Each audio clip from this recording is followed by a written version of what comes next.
আমরা বন্দরনগরী চট্টগ্রামে, সেখানে আছেন আমাদের আরেক সহকর্মী জোবায়ের রিফাত। রিফাত, প্রথমে আপনাকে ঈদ মোবারক।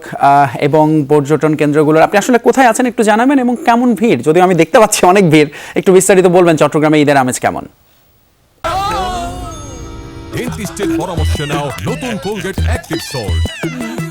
তিতুমির, আপনাকে ঈদ মোবারক। আমি এই মুহূর্তে আছি বন্দরনগরী চট্টগ্রামের সবচেয়ে জনপ্রিয় যে বিনোদন স্পট, সেই বিনোদন স্পট অর্থাৎ ফয়েজ লেকে এই মুহূর্তে রয়েছি। ফয়েজ লেকে যেটি হয়েছে, আমরা সকাল থেকে এই জায়গাটিতে এসেছি। আমরা একেবারে পর্যটকের যে উপচে পড়া ভিড় সেটি দেখতে পাচ্ছি। এই মুহূর্তে একেবারে সন্ধ্যার শেষ প্রান্তটি। সারাদিন আসলে ওয়াটার পার্কে মানুষ একেবারে হুলস্থুল করে দাপিয়ে বেরিয়েছে। একেবারে স্বজন পরিজন নিয়ে চট্টগ্রামের এই বিনোদন স্পটটিতে মূলত ঈদের যে সময়টা, সেই সময়টাতে বেশ মানুষের ভিড় থাকে, অর্থাৎ দর্শনার্থী পর্যটক সবার আসলে ভিড় থাকে।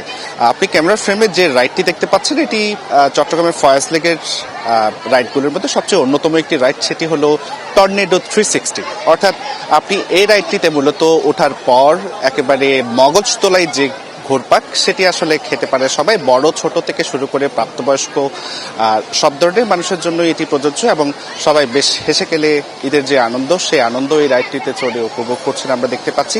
এছাড়াও এই জায়গাটি অর্থাৎ ফয়েজ লেকে ফ্যারিস হুইল, অ্যাপোলো ফ্লাইট ইত্যাদি রাইডগুলো বেশ জনপ্রিয়তা পাচ্ছে এবারের ঈদকে কেন্দ্র করে। আপনি জানেন যে মানুষ ঈদের প্রথম দিন তাদের আত্মীয় স্বজনের বাড়িতে ঘুরে বেড়ানো এবং ঈদ সালামি আদান প্রদানের যে পর্ব, সেটি শেষ করার পর শহরের যে বিনোদন স্পটগুলো থাকে, সেই বিনোদন স্পটগুলোতে বেশ ঘুরে বেড়াই।